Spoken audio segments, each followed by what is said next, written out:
Bonjour et bienvenue. Aujourd'hui, on va se pencher sur un sujet, très concret qui peut être source de stress, on va dire, les urgences de plomberie et plus précisément, on va regarder ce que nos sources, nous disent sur les fuites qui arrivent sur les tuyaux en cuivre. On prend comme exemple la région de Nyon dans le canton de Vaud. Oui, bonjour. C'est vrai que c'est un problème très pratique. Une fuite d'eau chez soi, c'est jamais agréable. Voilà, alors nos infos, elles viennent d'extraits d'un texte qui s'appelle «Plomberie d'urgence pour fuites à Nyon».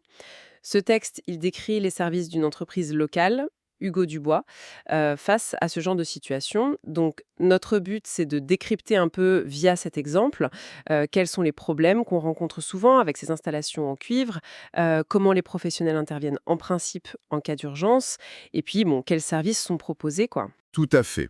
Et comprendre comment ça se gère, ça peut être utile, c'est sûr. Surtout que, comme vous disiez, une fuite, ça peut vite devenir angoissant. Le document se focalise sur le cuivre, un matériau hyper courant. C'est intéressant de voir comment une urgence, qui touche vraiment à la structure de la maison, est présentée par un pro, selon ces textes. Bon, alors, rentrons dans le vif du sujet. La première chose que les sources soulignent, c'est que les tuyaux en cuivre, il y en a partout. Ils sont vraiment très utilisés pour l'eau chaude, pour le chauffage central aussi, et parfois même pour le gaz. Donc c'est pas rare du tout, quoi. On en trouve dans plein de logements. Oui, oui, c'est vrai. Le cuivre, il a de bonnes qualités, hein, durable, antibactérien, mais bon, comme tout, ça s'use.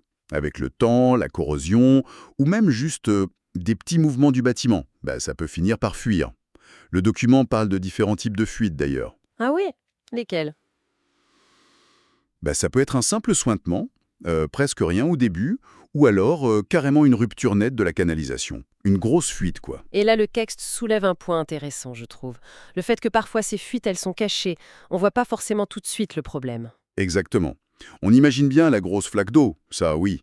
Mais le texte parle aussi de micro-fissures. Des fissures quasi invisibles à l'œil nu, surtout si le tuyau est coincé dans un mur ou sous le plancher. Difficile d'accès. Voilà. Et puis, il y a aussi les fissures plus classiques ou les trous accidentels, hein, si on perce un mur au mauvais endroit. Mais ces micro-fissures, c'est sournois parce que même une petite fuite qui dure, sans qu'on s'en rende compte, ça peut faire d'énormes dégâts. Quel genre de dégâts, justement? Le texte en parle? Oui, il évoque des dégâts des eaux importants, typiquement dans la salle de bain, la cuisine, là où il y a beaucoup de tuyaux. Mais il faut voir plus loin. L'eau qui s'infiltre, même goutte à goutte, ça va imbiber l'isolation, abîmer le bois, faire apparaître de la moisissure. Ah oui, les moisissures, c'est pas terrible pour la santé en plus. Exactement. Et puis, ça tache les murs, ça décolle le papier peint, ça abîme les sols. Bref, une petite fuite cachée peut vraiment dégrader le logement sérieusement sur la durée. Et là, les coûts de réparation, ça peut grimper très très vite. Bien plus que juste réparer la fuite elle-même. D'accord, donc face à ce risque, que ce soit une grosse fuite soudaine ou un truc plus discret, la solution que met en avant le texte, c'est clair, il faut appeler des professionnels. Le document prend donc l'exemple de cette entreprise, Hugo Dubois, présenté comme spécialiste de la détection et de la réparation d'urgence dans le coin de Nyon. Oui, et l'accent est vraiment mis sur l'urgence. Un truc qui est très souligné dans le texte, c'est leur disponibilité annoncée. 24 heures sur 24, 7 jours sur 7. Bon, c'est un argument classique pour les dépanneurs d'urgence, hein, parce qu'une fuite, ça choisit pas son heure, ça peut arriver la nuit, le week-end. C'est sûr. Donc, cette promesse d'être toujours joignable et de pouvoir intervenir, c'est présenté comme un élément clé, rassurant pour les gens. Le document s'insiste aussi pas mal sur un point. Il recommande vraiment de ne pas essayer de réparer soi-même, surtout sur du cuivre. Pourquoi ils insistaient là-dessus d'après le texte? Le texte met en garde contre le bricolage, les solutions de fortune. Il laisse entendre que ça pourrait même empirer les choses ou alors que ça tiendra pas longtemps. La raison principale, c'est la technicité. Réparer une fuite sur du cuivre, ça demande un vrai savoir-faire, quoi. C'est pas si simple. Ah oui. Quelles techniques sont mentionnées par exemple? Alors, il y a deux approches principales qui sont décrites. Parfois, il faut couper la partie abîmée du tuyau et la remplacer par un bout neuf avec des raccords spéciaux. D'autres fois, si c'est une fissure ou un petit trou, on peut réparer par soudure, enfin par brasure pour être précis. C'est une technique pour colmater la fuite en faisant fondre un métal. D'accord. Donc ça demande du matériel et un certain coup de main, j'imagine. Voilà. Il faut connaître les matériaux, les bonnes procédures, avoir les bons outils. Et le coup de main pour que ce soit parfaitement étanche et que ça dure. Donc l'idée du texte, c'est que seul un pro qualifié peut vraiment garantir un bon résultat. Tenter soi-même, c'est risqué.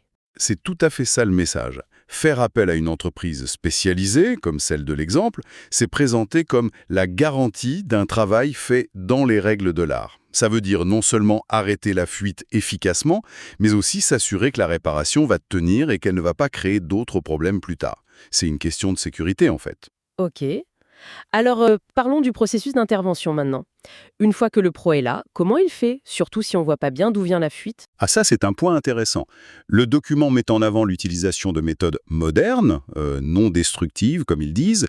L'idée, c'est de trouver l'origine exacte de la fuite sans avoir à tout casser. On imagine bien, hein, si le tuyau est dans le mur, on n'a pas envie de démolir tout le mur au hasard pour trouver d'où ça fuit. Non, c'est clair. Et quelles sont ces méthodes alors? Le texte en mentionne plusieurs. Il y a la caméra thermique. Ça permet de voir les différences de température sur les murs ou les sols. Ah oui, baisse la chaleur. Oui, une fuite d'eau, chaude ou froide, ça change la température des matériaux autour. La caméra, elle, voit ça et ça donne une zone probable pour la fuite. Ensuite, il y a la détection acoustique. Là, on utilise des micros super sensibles qui peuvent entendre le bruit de l'eau qui s'échappe. Même un tout petit bruit à travers les murs. Incroyable! Oui, en déplaçant le micro, le technicien trouve l'endroit où le bruit est le plus fort. Et puis, il y a aussi l'évaluation de la pression. On met le circuit sous pression et on regarde si elle baisse. Si ça baisse, il y a une fuite quelque part. L'idée derrière tout ça, c'est d'être le plus précis possible, d'intervenir chirurgicalement en quelque sorte. Réparer, puisqu'on sait où est le problème. Une fois qu'on a localisé précisément, après cette évaluation, on peut réparer. Et la réparation, donc, comme on disait, ça peut être couper un bout de tuyau ou faire une soudure selon ce que le plombier diagnostique sur place. C'est ça. Le choix dépend de la fuite, de sa taille, de l'état du tuyau, de l'accès. Mais le but final, c'est de rendre le système de plomberie à nouveau sûr et fiable. C'est quand même un réseau essentiel dans une maison, même si on n'y pense pas tous les jours, jusqu'à ce qu'il y ait un pépin. C'est vrai. Le document qu'on a consulté, il ne parle pas que des tuyaux en cuivre, même si c'est le sujet principal. Il élargit un peu, non? Oui, oui. Le texte dit que l'entreprise exemple interviendrait pour tout type de fuite d'eau soudaine sur le réseau sanitaire. Donc ça peut être d'autres tuyaux, d'autres équipements. Il mentionne aussi des problèmes qui semblent moins graves, mais qu'il faut quand même traiter, comme une fuite sur un robinet de lavabo. Justement, le texte parle de mitigeur de lavabo. Juste pour être sûr, c'est quoi un mitigeur? Ah oui? Le mitigeur, c'est le robinet classique qu'on a presque tous maintenant. Celui avec une seule manette, qu'on lève pour avoir de l'eau et qu'on tourne à gauche ou à droite pour régler chaud-froid. D'accord. Voilà.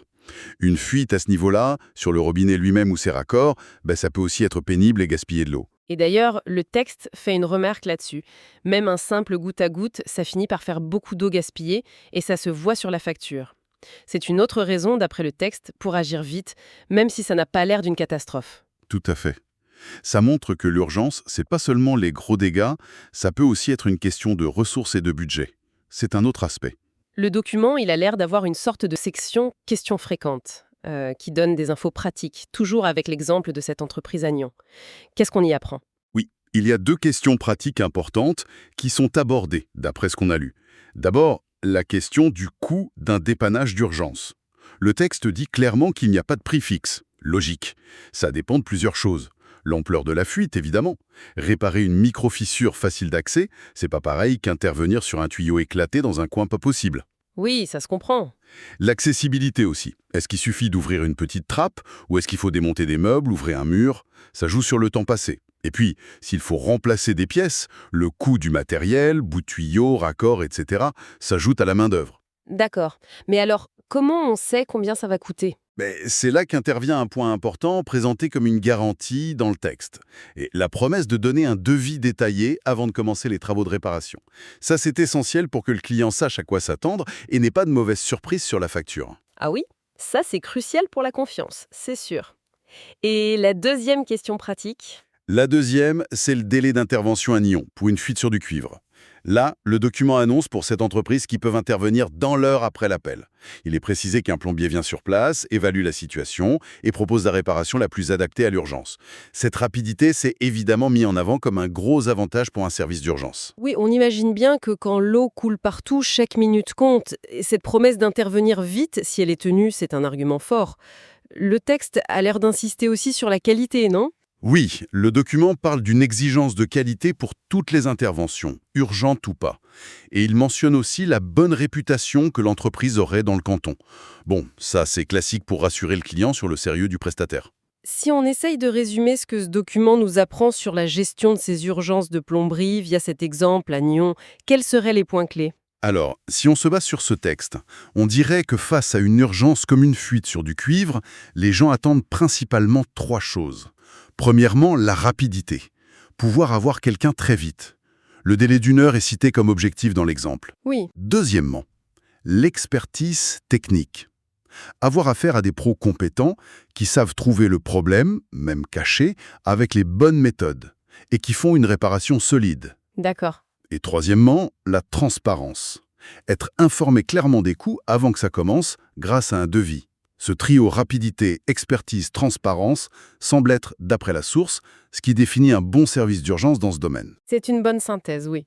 Donc, pour résumer notre discussion basée sur ces extraits, les tuyaux en cuivre, c'est solide, mais ça peut fuir avec le temps ou un accident. Parfois, c'est discret et ça fait des dégâts petit à petit. Pour trouver la fuite sans tout casser, on utilise des techniques comme la thermographie ou l'acoustique.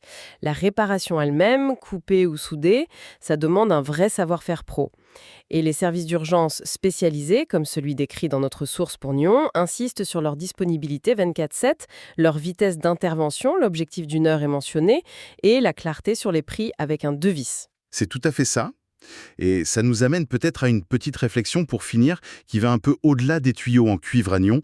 On a beaucoup parlé de ces tuyaux d'eau, souvent cachés, qu'on ne voit pas, jusqu'au jour où il y a un problème. Où voulez-vous en venir? Ça pourrait nous faire penser à toutes les autres infrastructures essentielles de nos bâtiments, qui sont tout aussi invisibles la plupart du temps.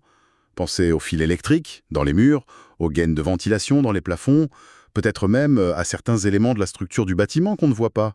Ah oui, c'est vrai. Tous ces systèmes sont hyper importants pour notre confort, notre sécurité, mais on n'y fait attention que quand ça tombe en panne ou qu'il y a un souci. Et de la même manière que pour la plomberie, leur entretien, leur diagnostic, leur réparation en urgence, ça peut demander des compétences très pointues, des technologies spécifiques. C'est une perspective intéressante. Oui, ça pose la question de toute la complexité technique qui est cachée dans notre environnement de tous les jours. On prend souvent pour acquis que tout fonctionne bien, mais ces systèmes, ils vieillissent, ils ont leurs faiblesses. Cette discussion sur les fuites de cuivre, ça nous rappelle peut-être cette complexité invisible et la fragilité possible de ces réseaux essentiels. Quels sont les signes d'alerte pour les autres systèmes? Comment on assure leur entretien avant qu'ils ne lâchent? Ce sont des questions qui méritent peut-être qu'on y pense un peu plus au-delà de l'urgence du moment, quoi.